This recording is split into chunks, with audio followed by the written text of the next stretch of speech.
How to turn off microphone on Android. Hi everyone, it's Sophia to assist you today. Without any delay, let's jump right in. First, open settings on your device. Then you'll find this kind of screen pop up. Go to search button located on top right corner of your screen and search for permission manager, or scroll all the way down till you find privacy. Click on permission manager. Then go to microphone. Select any app you want to turn off microphone off.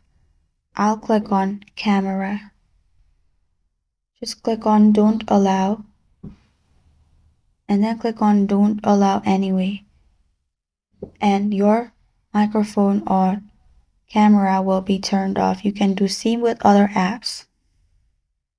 And that's how you turn off microphone on Android. Thank you for joining me today. If this video helps you out, please leave a like and subscribe for more. Got a question or want to suggest a topic? Comment below. I'm Sophia signing off. Until next time.